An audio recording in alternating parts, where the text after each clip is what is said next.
नमस्कार, 20 मिनट 20 खबर में आपका बहुत बहुत स्वागत है। आपके साथ मैं हूं स्वप्निल। अगले 20 मिनट में आप देखेंगे 20 अहम खबरें। तो शुरू करते हैं 20 मिनट में 20 खबरों का सिलसिला। गौवंश के लिए लंपी काल बनकर आया है। विशेष रूप से पश्चिमी राजस्थान में लंपी का अधिक प्रकोप देखने को मिल रहा है। लेकिन हैरत की बात यह है कि इलाज में बेपरवाह रहने वाले जिम्मेदार लंपी से मौत के बाद भी बेपरवाह बने रहे हैं। जी हाँ, यहाँ सरकार के दिशा निर्देश की खुलेआम अनदेखी हो रही है। लंपी से मरने वाली गायों के निस्तारण को लेकर सरकार की ओर से जो दिशा निर्देश जारी किए गए हैं, उसकी सरेआम उपेक्षा हो रही है। निर्देश है कि किसी भी गाय की मौत के बाद उसे गहरा गड्ढा खोदकर उसमें दफनाया जाए, ताकि संक्रमित गाय के शव से किसी दूसरे गाय में संक्रमण न फैले। लेकिन जोधपुर के गंगाना रोड पर स्थित राजीव गांधी कॉलोनी क्षेत्र से जो वीडियो सामने आया है, वो दिल दहलाने वाला है। दरअसल यहाँ करीब 1-1.5 किलोमीटर सड़क पर दर्जनों गायों के शव पड़े हुए हैं, जिसके चलते संक्रमण फैलने का खतरा मंडरा रहा है। राजस्थान से कंसर्न है, कम से कम यहाँ के गोवंश को, पशुधन को बचाने के लिए, किसानों को सहूलियत देने के लिए आपका नैतिक कर्तव्य है कि राजस्थान में इस चीज को युद्ध स्तर पर आप लोग एक अच्छी कार्य योजना के साथ करें तो मुझे लगता है बेहतर होगा। लेकिन अभी स्थिति जिस तरीके से देखते हैं वो बहुत ही मानवीय संवेदनाओं को झकझोरने वाली है।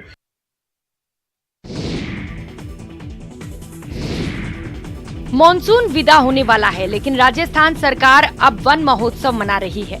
सरकार के निर्देश पर शुक्रवार को दौसा में वन महोत्सव का कार्यक्रम आयोजित किया गया। कार्यक्रम में कलेक्टर कमर चौधरी और डीएफओ वी केतन कुमार ने भाग लिया और पेड़ पौधों के संरक्षण का संदेश देने के बाद पौधे लगाए गए। कार्यक्रम दौसा शहर के राजकीय प्राथमिक विद्यालय गणेशपुरा में आयोजित किए गए, जिसमें करीब 200 पौधे लगाए गए। डीएफओ वी केतन कुमार का कहना है कि जैसे ही मानसून आया, वन क्षेत्र में करीब 3.5 लाख पौधे लगा दिए गए, लेकिन आम जनता इस बार पौधारोपण कार्यक्रम से दूर रहा।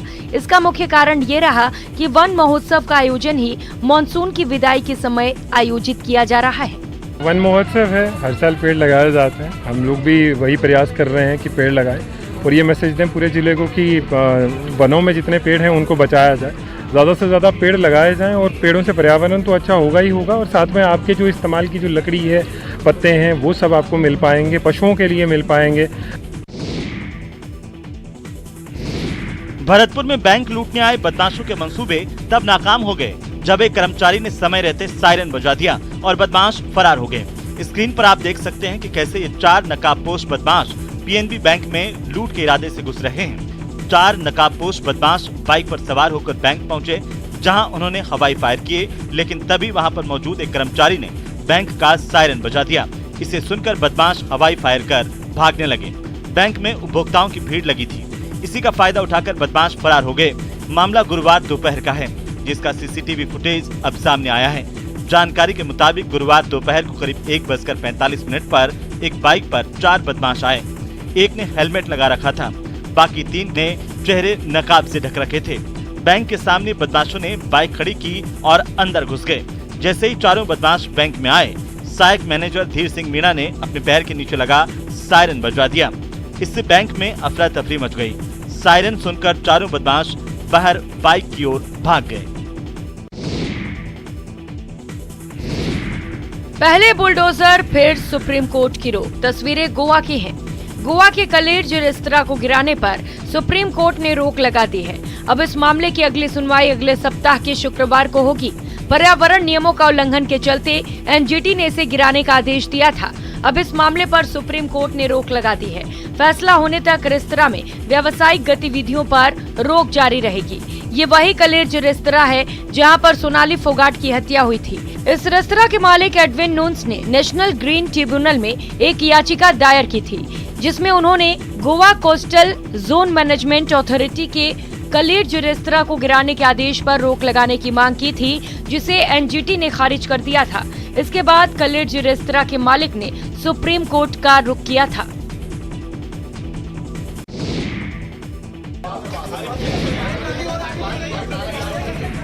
दिल्ली के आजाद मार्केट इलाके में एक निर्माणाधीन 4 मंजिला इमारत गिर गई है। बताया जा रहा है कि इमारत के मलबे में 5 मजदूर फंसे हैं। वहीं 2 लोगों के घायल होने की भी खबर सामने आई है।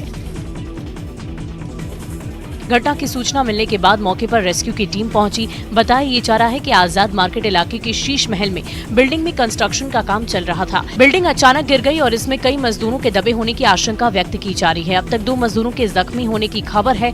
स्थानीय लोग भी रेस्क्यू टीम के साथ मिलकर राहत बचाव कार्य में जुट गए हैं। बिल्डिंग 4 मंजिला बन रही थी, इसलिए मलबा भी काफी अधिक है। इसे हटाने में पुलिस और स्थानीय लोग जुटे हुए हैं। वहां मौजूद लोगों का कहना है कि इसमें कई लोगों के फंसे होने की आशंका है, जिन्हें निकालने की कोशिश की जा रही है। आशंका जताई जा रही है निर्माण में खराब मटेरियल का उपयोग किया जा रहा था, जिसके कारण ये बिल्डिंग गिर गई।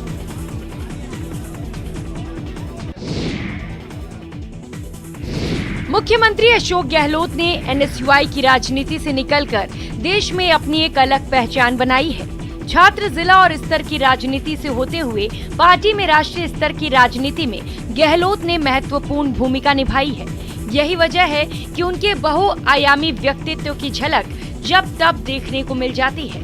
इंदिरा गांधी शहरी रोजगार गारंटी योजना के शुभारंभ पर सीएम ने 2 छात्राओं से मुलाकात की, जो महात्मा गांधी राजकीय अंग्रेजी मीडियम स्कूल की छात्राएं हैं। दोनों ने सीएम से बात की। इसे लेकर सीएम ने एक वीडियो भी शेयर किया।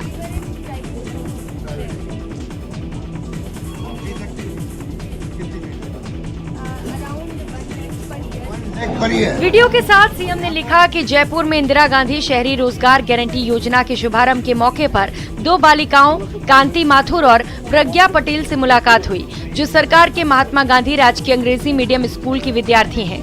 दोनों पहले निजी स्कूल में पढ़ती थी, जिसकी करीब 1 लाख रुपए फीस थी। अब दोनों महात्मा गांधी राजकीय इंग्लिश मीडियम स्कूल में पढ़ती हैं, जहाँ ट्यूशन फीस 0 है। दोनों अच्छी तरह से अंग्रेजी बोल सकती हैं।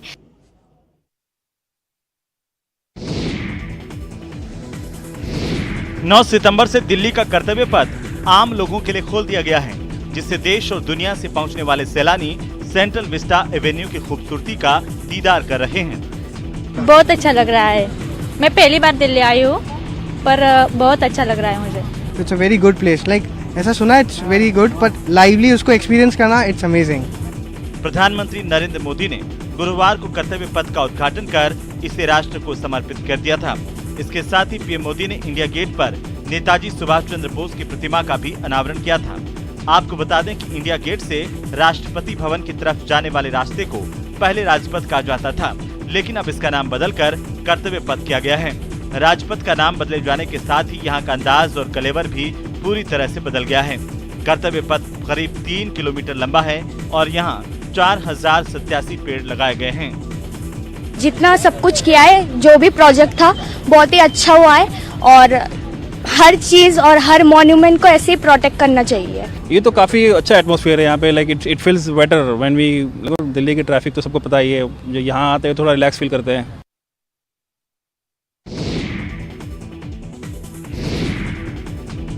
रात की अंधेरी में सड़क के किनारे चल रहा ये तेंदुआ अपने शिकार की तलाश में निकला है। सड़क की सफेद पट्टी पर सधे हुए कदम रखकर ये तेंदुआ अपने मकसद की ओर एकाग्रता से बढ़ रहा है।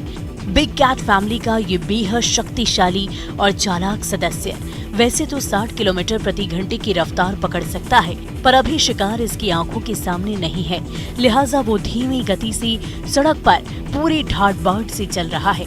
अधिकांश तेंदुए पीली चमड़ी के होते हैं, जिस पर काले रंग के गहरे धब्बे पाए जाते हैं। अन्य बड़ी बिल्लियों की अपेक्षा तेंदुए की टांग मध्यम आकार की होती है, लेकिन शरीर लंबा और सिर बड़ा होता है। कैमरे की नजर में कैद हुआ ये तेंदुआ अपने इसी अस्तित्व को समेटकर शान से सड़क पर चल रहा है।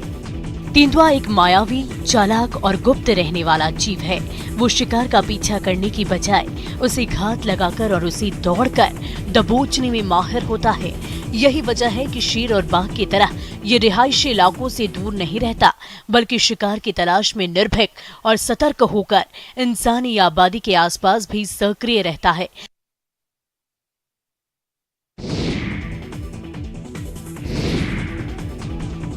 सड़क पार करते हाथियों की तस्वीरें छत्तीसगढ़ से आई हैं। कोरबा जिले के कटघोरा वन मंडल क्षेत्र में हाथियों का उत्पात कम होने का नाम नहीं ले रहा। कटघोरा में अब जंगली हाथियों की धमक से ग्रामीण दहशत में हैं। तस्वीरें इसकी तस्दीक कर रही हैं। गुरुवार रात 16 हाथियों का दल कटघोरा शहर से महज 7 किलोमीटर दूर एतमा नगर रेंज में नेशनल हाईवे पार करते देखा गया। नेशनल हाईवे से यात्रा कर रहे लोग उस समय दहशत में आ गए जब उन्होंने हाथियों के दल को सड़क पार करते देखा। हाथी मानगुरु पहाड़ की ओर निकल गए। बागो पंचायत के आश्रित ग्राम बचरा के चर्रा में हाथियों ने फसलों को काफी नुकसान भी पहुंचाया। लगभग 1.5 दर्जन हाथियों की मौजूदगी से कटघोरा वन विभाग की टीम सतर्क हो गई है। विभाग के कर्मचारी हाथियों की निगरानी करते हुए ग्रामीणों को सतर्क कर रहे हैं।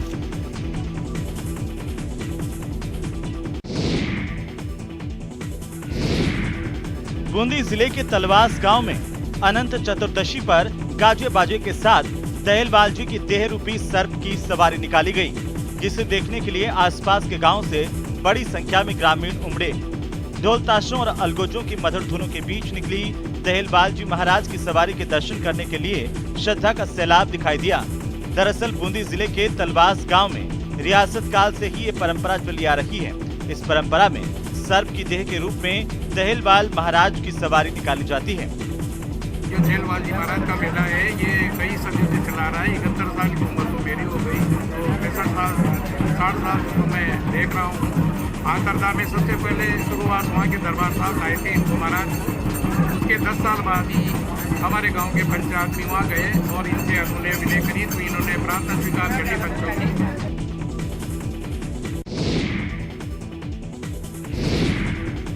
अति संवेदनशील नक्सल प्रभावित इलाके में जब प्रशासन का कोई अधिकारी पहुंचता है तो ग्रामीणों को अपार खुशी होती है, लेकिन जब प्रशासन और पुलिस के आला अधिकारी ही उन तक पहुंचे तो ग्रामीणों की खुशी देखते ही बनती है।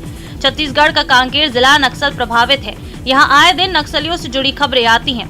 नक्सल समस्या को दूर करने और विकास के कार्यों को गति देने के लिए प्रशासन और पुलिस दोनों कार्य कर रहे हैं। गुरुवार को ऐसा ही हुआ। कांकेर से collector Bastar IG P Sundarraj, Kanker SP, Kondagaon SP ने दूरस्थ और अति संवेदनशील आमाबेड़ा के ग्राम अर्रा पहुंचे। जिला प्रशासन और पुलिस प्रशासन को अपने पास आता देख ग्रामीणों ने उन्हें पहले तो बैठने को स्थान दिया, फिर आदिवासी परंपरा के मुताबिक तिलक, चावल और फूल से उनका स्वागत किया। ग्रामीणों के इस स्वागत से प्रशासन और पुलिस के अधिकारी बेहद प्रभावित हुए। फिर इमली पेड़ की छाव में जन चौपाल लगाई गयी। ग्रामीणों की समस्या सुनी और समस्या के निराकरण का भरोसा दिया गया।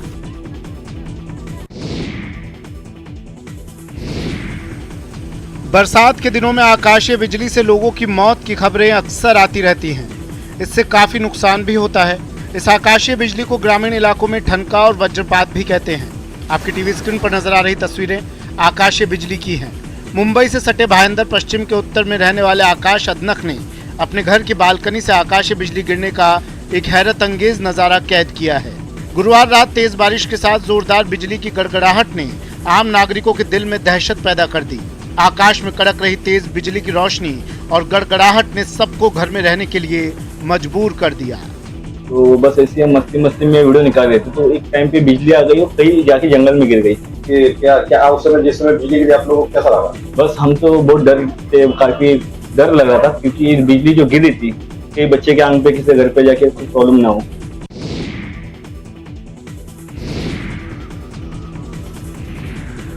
मॉनसून के सुस्त पड़ने के साथ ही चारधाम यात्रा में फिर से तीर्थ यात्रियों की भीड़ उमड़नी शुरू हो गई है।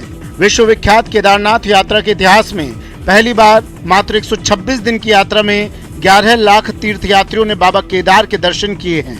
ये यात्रा एक रिकॉर्ड है। साल 2019 में 10 लाख यात्री 6 माह के दौरान केदारनाथ पहुंचे थे, लेकिन इस बार की यात्रा ने पुराने सभी रिकॉर्डों को ध्वस्त कर दिया। वैसे अभी भी 1.5 माह की यात्रा शेष बची हुई है। ऐसे में केदारनाथ आने वाले यात्रियों की संख्या का आंकड़ा 13 लाख पार पहुंचने की उम्मीद है। अभी भी हर दिन 7 से 8 हजार भक्त केदारनाथ पहुंच रहे हैं। कुछ यात्री पैदल तो कुछ यात्री हेली सेवाओं से दर्शन कर रहे हैं। ऐसे में अब यही उम्मीद जताई जा रही है कि केदारनाथ धाम आने वाले यात्रियों की संख्या का आंकड़ा 13 लाख पार पहुंचेगा। 2020-21 में कोविड की वजह से जो यात्रा प्रभावित थी, हम एक्सपेक्ट भी कर रहे थे कि इस बार काफ़ी ज़्यादा यात्री आएंगे, और अभी यात्रा में भी करीबन 1.5 महीना और बचा है और यात्रियों की जो संख्या है वो 11 लाख पहुँच कर चुकी है। और आने वाले समय में जैसा रजिस्ट्रेशन एंड बुकिंग्स है उसको देखकर ये प्रतीत हो रहा है कि यात्रा की संख्या अभी और बढ़ेगी, तो उसी हिसाब से हमने अपनी तैयारियां दुरुस्त की हैं। उत्तराखंड के नैनीताल के नौकुचियाताल का ये हेलीपैड बदहाली का दंश झेल रहा है। सरकार की बेरुखी की मार इस पर इस कदर पड़ी है कि न आने जाने के रास्ते ठीक हैं और न ही हेलीपैड की हालत। चारों तरफ झाड़ियां उग रही हैं तो ये शराबियों का भी अड्डा बन गया है। पर्यटकों के साथ जंगल की आग बुझाने के लिए तैयार किए गए इस हेलीपैड की इस हालत पर स्थानीय लोगों ने सरकार को भी लिखा, लेकिन परिणाम सिफर रहा। हमारी उत्तराखंड सरकार जगह जगह हेलीपैड बनाकर पर्यटन को बढ़ावा देने की बात कर रही है, पर हम इतने जो सरकार का बजट लगा हुआ है इसमें पूर्व के समय से, उसी को हम नहीं संभाल पा रहे। तो मेरा निवेदन यही है कि बदहाल हेलीपैड की दशा को सुधारा जाए। दरअसल कम समय में दूर दराज से पर्यटकों को लाने के लिए सरकार हवाई सेवा देने में जुटी है। तो नैनीताल जिले में कुल 42 हेलीपैड इसके लिए तैयार होने हैं। जिले के बेलूवाखान, भवाली, सैनिटोरियम और मुक्तेश्वर में इसकी प्लानिंग की गई है। तो डाडीमा, छोई के साथ दूसरे हिस्सों में नए हेलीपैड और हेलीड्रोम को बनाया जाना है। हालांकि डीएम नैनीताल कह रहे हैं कि पुराने हेलीपैड को भी बेहतर किया जाएगा।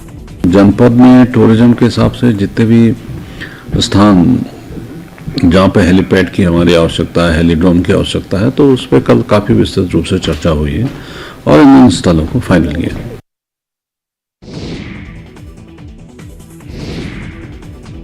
उत्तरकाशी में इस बार बरसात ने स्टेट हाईवे 48 को काफी नुकसान पहुंचाया है, जिसके चलते कई जगह बूंद साफ की स्थिति बन गई है। इससे इस स्टेट हाईवे पर वाहन चलाने में काफी दिक्कतों का सामना करना पड़ रहा है।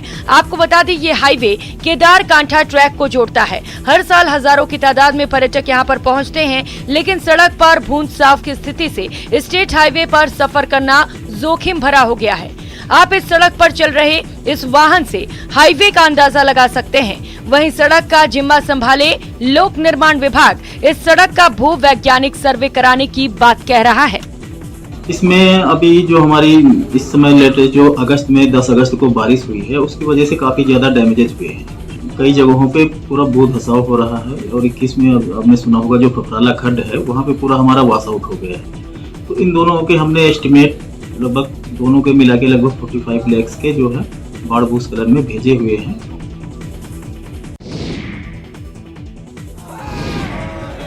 पुणे में एक आइसक्रीम निर्माता ने दगड़ू शेठ हलवाई गणपति बप्पा को मोतीचूर की शक्ल वाले 130 किलो आइसक्रीम का प्रसाद अर्पण किया है। मंडल के 130वें वर्ष के अवसर पर शहर के प्रसिद्ध कीगा आइसक्रीम बनाने वाले व्यापारी किरण सालुंखे और गणेश गोसावी ने गणपति बप्पा के श्री चरणों में 130 किलो का आइसक्रीम का भोग लगाया। 5 से 6 दिन की मेहनत से इस आइसक्रीम लड्डू को बनाया गया है। इसे गणपति को अर्पित करने के बाद भक्तों को प्रसाद के रूप में वितरित किया गया। इस अनोखे प्रसाद को पाने के लिए गणेश भक्तों में खासी होड़ रही।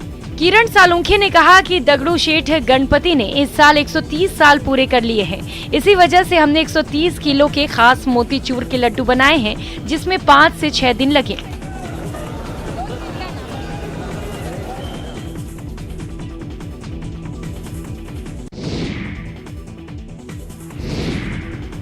दस दिनों बाद बाप्पा विदा हो रहे हैं। भक्त भावुक कंठ से गणपति बाप्पा अगले बरस तू जल्दी आ की गुहार लगा रहे हैं, उन्हें विदा कर रहे हैं। तस्वीरें मुंबई के विख्यात लालबाग के राजा की है, जहां बाप्पा के भक्त अपने आराध्य को शाही विदाई देते नजर आए।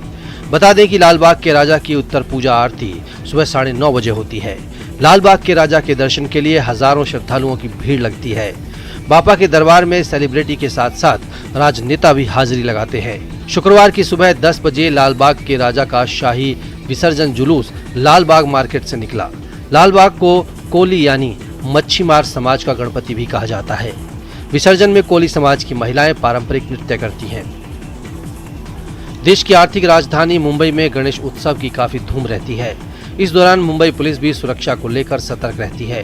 पुलिस का कहना है कि उन्होंने शुक्रवार को गणेश चतुर्थी के समापन पर मूर्ति विसर्जन के लिए पर्याप्त सुरक्षा कर्मियों को तैनात किया है।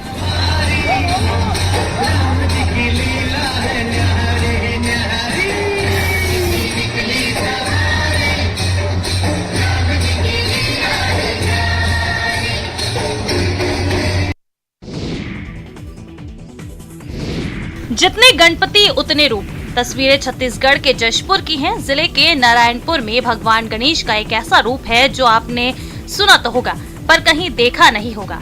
नारायणपुर के जनसेवा अभेद आश्रम में अघोर गणेश की प्रतिमा स्थापित है। यहाँ दूर दूर से श्रद्धालु मनौती मांगने पहुँचते हैं। ये मूर्ति सामान्य नहीं है, इस मूर्ति को अघोर गणेश कहा जाता है। इस मूर्ति में भगवान गणेश अघोरी के रूप में दिखाई देते हैं। गणेश भगवान की मूर्ति के एक हाथ में खप्पड़ और एक हाथ में खोपड़ी दिखाई देती है।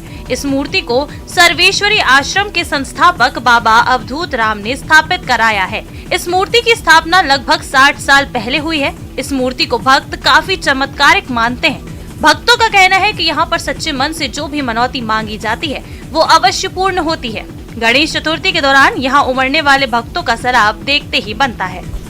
इस गणेश का महत्व बहुत ज़्यादा है। इसमें जो शक्तियाँ निकलती है, अघोर जो मन्नत जो मांगता है उसे अघोर जी पूरा करते हैं। ये गणेश जी जबकि एक शांत स्वभाव के हैं, लेकिन परम पूज्य अग्रसर महाप्रभु ने इस रूप को यहाँ पे स्थापित किया है और इस तरह की प्रतिमा जहाँ तक हम लोग जानते हैं कहीं भी नहीं, भारतवर्ष में भी नहीं है।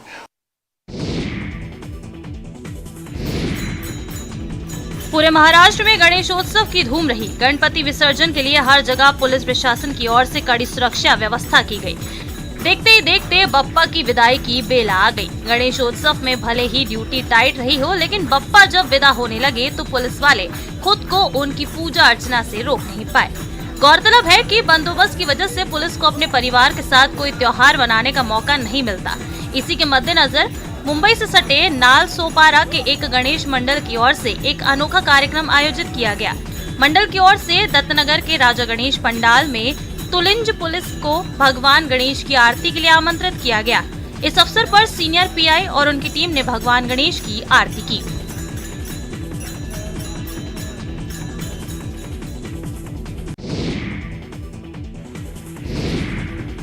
सिद्धि सदन, गजवदन विनायक, कृपा सिंधु, सुंदर सब लायक तस्वीरें मुंबई से सटे भायंदर की हैं। भायंदर पूर्व के नवग्रह रोड पर श्री राम ज्वेलर्स के सामने नवयुवक मित्र मंडल ने इस बार पर्यावरण को ध्यान में रखते हुए 14 फुट के टिश्यू पेपर, गत्ते और दूसरे सामग्री से बने गणपति बप्पा की स्थापना की। नवयुवक मित्र मंडल ने इस बार 14 फीट ऊंची बप्पा की मूर्ति में 75,000 tissue paper, 20 kilo chocolate powder, 25 kilo गोंद और 15 किलो स्टील रॉड का उपयोग किया है। मूर्ति का वजन तकरीबन 75 किलो है। बप्पा को रोज अलग अलग रंग की धोती पहनाई जाती है। मंडल के सदस्य भायंदर के हर मंडल को भी इको फ्रेंडली गणपति की स्थापना करने और भक्तों से पर्यावरण को बचाने में सहयोग करने का निवेदन कर रहे हैं। पर्यावरण को बचाने के लिए स्टार्टअप किया हमने भी। 21वें साल से हम स्टार्ट कर रहे हैं कि अभी आगे से हम भी कंटिन्यू रखेंगे। ये टिश्यू पेपर ये सब की लाएंगे, इको फ्रेंडली लाएंगे जो पर्यावरण को हेल्प करेंगे। और आगे हम बोल रहे हैं दूसरे मंडलों को भी यही बोलते हैं कि टिश्यू पेपर ये सब इको फ्रेंडली लाइए क्योंकि पर्यावरण को हेल्प होगा। फिलहाल इतना ही। नमस्कार।